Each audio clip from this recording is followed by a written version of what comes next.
রহস্যময় একটি দেশ, যে দেশের মানুষেরা প্রকৃতির মতোই শান্ত, শান্তিপ্রিয়। তিব্বতীরা নিজেদের দেশ সম্পর্কে বাইরের দুনিয়াকে বেশি কিছু জানাতে পছন্দ করেন না।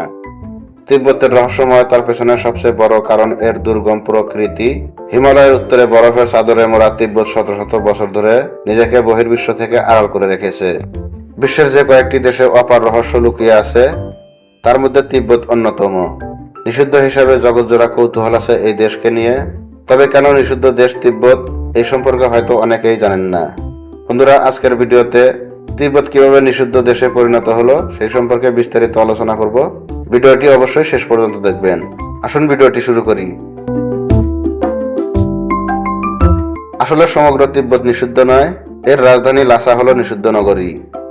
এই নগরীর মানুষেরা নিজেদেরকে আলাদা রাখতে পছন্দ করেন। সেখানকার মানুষের জীবনযাত্রাও অনেক ভিন্ন আর রোমাঞ্চকর। তিব্বত মূলত আলাদা কোনো দেশ হিসেবে স্বীকৃত নয়।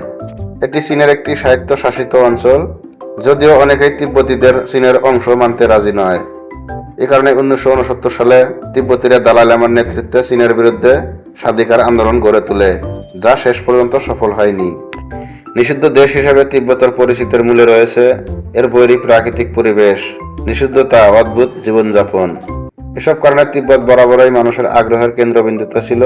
প্রবেশাধিকার নিষিদ্ধ থাকায় মানুষ বছরের পর বছর ধরে তাদের এই কৌতূহল নিবারণ করতে সক্ষম হয়নি। আর এসব কিছু মিলিয়ে তিব্বতের পরিচিতি গড়ে ওঠে নিষিদ্ধ দেশ হিসেবে। বছরের 8 মাস বরফে ঢাকা থাকাতে তিব্বত পৃথিবীর উচ্চতম স্থান হিসেবে পরিচিত। এখানকার গড় উচ্চতা সমুদ্রপৃষ্ঠ থেকে 16,000 ফুট। উচ্চতার কারণে তিব্বতকে পৃথিবীর ছাদ নামেও অভিহিত করা হয়। উচ্চতার কারণে এসব স্থানে স্বাভাবিকভাবে শ্বাস প্রশ্বাস নেওয়া কষ্টকর। প্রচন্ড ঠান্ডা আর সমুদ্রপৃষ্ঠ থেকে অতিরিক্ত উচ্চতার কারণে এখানে বসবাস করাও কষ্টকর। তিব্বতের সবচেয়ে বড় রহস্য হচ্ছে এর রাজধানী লাসা, যাকে বলা হয়ে থাকে নিষিদ্ধ নগরী। লাসা শব্দটির অর্থ হলো ঈশ্বরের স্থান। তিব্বতীদের জীবনে ধর্ম একটি গুরুত্বপূর্ণ স্থান দখল করে আছে। পুরো লাসা জুড়ে ধর্মীয় আচার চর্চা করা হয়ে থাকে। তিব্বতীদের প্রধান ধর্মগুরু দালাই লামার বাসস্থানও লাসার পোতালা প্রাসাদে। শোনা যায় এই প্রাসাদের চূড়া নাকি সোনার তৈরি।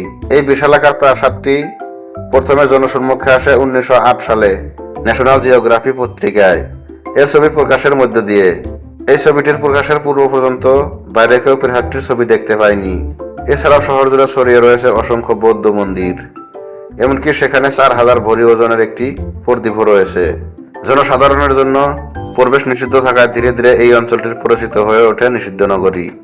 শুধু দালাই লামার নিষেধাজ্ঞায় নয়, লাসার প্রকৃতিও এই শহরটিকে রহস্যময় করে রেখেছে।